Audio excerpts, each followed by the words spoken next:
अचानक उसके पेट में जोरों का दर्द होने लगा। दर्द इतना ज़्यादा था कि उसे बर्दाश्त ही नहीं हो रहा था। माँ को आवाज़ दी तो माँ ने दवाई दे दी। थोड़ा सा आराम मिला, मगर दर्द का ना ख़त्म होने वाला सिलसिला शुरू हो चुका था। कभी कभी तो उल्टियाँ भी होने लगी। सब घर वाले उसे शक की नज़र से देखने लगे। उसका पेट बढ़ता ही जा रहा था और उसके साथ दर्द भी। घर वालों ने सवालात करना शुरू कर दिए। बता, किसके साथ मुंह काला करके आई है? किसका पाप अपने पेट में लिए घूम रही है? अपने परिवार की इज्जत उछालते हुए ज़रा भी शर्म नहीं आई? तू पैदा होते ही मर क्यों नहीं गई? अब हम समाज को क्या मुंह दिखाएंगे? पेट का दर्द इतना तकलीफ देने वाला नहीं था जितना सबके भरोसे का उठ जाना तकलीफ दे रहा था। आहिस्ता आहिस्ता सबने उससे बात करना ही छोड़ दिया। कभी जो घर की एकलौती बेटी और एकलौती बहन होने पर नाज किया करती थी, उसके कहने से पहले ही उसकी सारी फरमाइशें पूरी हो जाया करती थी।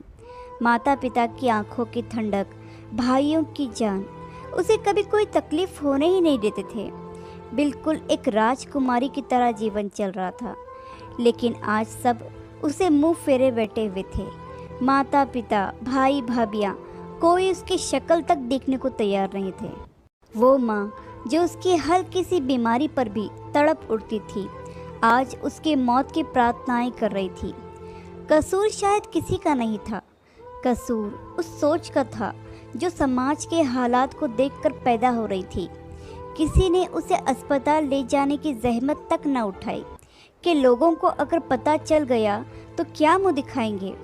उनको अपनी बच्ची से ज़्यादा अपनी इज्जत प्यारी थी। उसे एक कमरे में बंद कर दिया गया। उसके घर वाले जुल्म करने में इतने आगे बढ़ जाएंगे, यह उसने सोचा भी नहीं होगा। माँ बाप तो औलाद के लिए ज़िंदगी की किरण होते हैं, जिनके साए तले औलाद खुद को सुरक्षित महसूस करती है। वही मौत का सामान तैयार करने में लग गए। एक दिन उसके खाने में जहर मिलाया गया और उसे खिला दिया। खाना खाते ही वह तड़पने लगी। माँ को देखकर उसकी आंखों में आंसू आ गए। कहने लगी, माँ एक बार अपनी बेटी को गले से लगा लो, बस एक बार। अब ये दर्द मुझसे बर्दाश्त नहीं हो रहा है। शायद आपकी गोदी में मेरी जान निकल जाए।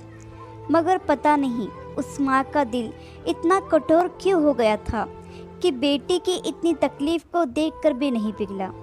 उसका चीख चीख कर रोना सुनकर आस पड़ोस के लोग जमा होने लगे। लोगों की भीड़ देखकर माता पिता के सर शर्म से झुक गए। शर्म बेटी के तड़पने पर नहीं आ रही थी, बल्कि अपनी इज्जत के जाने के डर से आ रही थी। सबके कहने पर अपनी इज्जत बचाने के लिए वह उसे अस्पताल ले गए। कंडीशन बहुत ज़्यादा क्रिटिकल हो गई थी, इसीलिए जल्दी जल्दी में सारे टेस्ट किए गए। लड़की के माँ बाप कहाँ हैं? डॉक्टर ने पूछा। ज़रा आप मेरे साथ चलें। डॉक्टर उन्हें अपने कैबिन में ले गया। आप लोग दिखने में पढ़े लिखे लग रहे हैं, लेकिन आप लोग पढ़ लिख कर भी इतने जाहिल कैसे हो सकते हैं? आपकी बेटी के पेट में एक गांठ है जो बहुत ज़्यादा हद तक बढ़ चुकी है। उसका इलाज तो किसी न किसी तरीके से हो जाता। उसका ऑपरेशन करके हम उस गांठ को निकाल देते, लेकिन उसे जहर दिया गया है और वह जहर उसके सारे शरीर में फैल चुका है। आप लोगों ने इतनी लापरवाही कैसे बरती? डॉक्टर बोले जा रहा था और माता पिता के पैरों तले से ज़मीन निकल रही थी। माँ डॉक्टर की बात सुनते ही बेहोश हो गई। पिता के हाथ पैर कांपने लगे। भाई अपना माथा पीटने लगे। बाप ऊपर वाले से माफ़िया मांगने लगा। ये हमने क्या कर दिया? सच्चाई जाने बिना अपनी बेटी को अपने ही हाथों से मौत के घाट उतार दिया। काश कि मैं पहले ही उसे अस्पताल ले आता तो यह सब कुछ तो ना होता। काश कि मुझे अपनी इज्जत से ज़्यादा अपनी बच्ची की फिक्र होती। डॉक्टर तुरंत उसे ऑपरेशन थिएटर ले जाने लगे। उसने अपने माता पिता को देखा। उसकी आंखों में आंसू थे। माँ, बाबा, क्या कसूर था मेरा जो आपने मेरे साथ ऐसा किया? मैं तो आप सबकी आंखों का तारा थी ना। आपने ज़रा सा भी विश्वास अपनी बेटी पर नहीं रखा। मैं आपसे कहती थी मैंने कोई गलत काम नहीं किया। आपके सामने रोती रही, गिड़गिड़ाती रही। अपने आप को बेकसूर साबित करने की हर मुमकिन कोशिश की मैंने, लेकिन आप लोगों ने मेरी एक ना सुनी। फिर भी आप मेरा परिवार हो, मैं आप लोगों से बहुत प्रेम करती हूँ, इसलिए जाते जाते आप सबको माफ़ कर देती हूँ। अब मेरे अंदर जीने की कोई तमन्ना नहीं है। डॉक्टर उसे बचाने की पूरी कोशिश कर रहे थे। बाहर माँ, पिता और भाई भाभियाँ उसके लिए प्रार्थना कर रहे थे।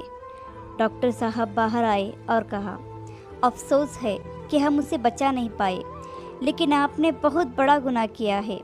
ऊपर वाला शायद ही आपको माफ़ करेगा। जब उसे बाहर लाया गया तो माँ ने उसके चेहरे को बड़े प्यार से देखा, उसी चेहरे को जिसे कितने महीनों तक देखना भी पसंद नहीं करती थी। उसने अपने घर वालों के हाथों वह सज़ा पाई थी जो गुनाह उसने किया ही नहीं था, और इसी के साथ वह सभी को जीवन भर का पछतावा और दर्द दे गई। आशा करती हूँ कि कहानी आपको पसंद आई होगी। इस पर आपकी क्या राय है हमें कमेंट करके ज़रूर बताइए। कहानी पसंद आई हो तो लाइक और शेयर करना बिल्कुल भी ना भूलिए। चैनल पर नए हो तो चैनल को सब्सक्राइब ज़रूर कीजिए। कहानी सुनने के लिए आपका बहुत बहुत धन्यवाद।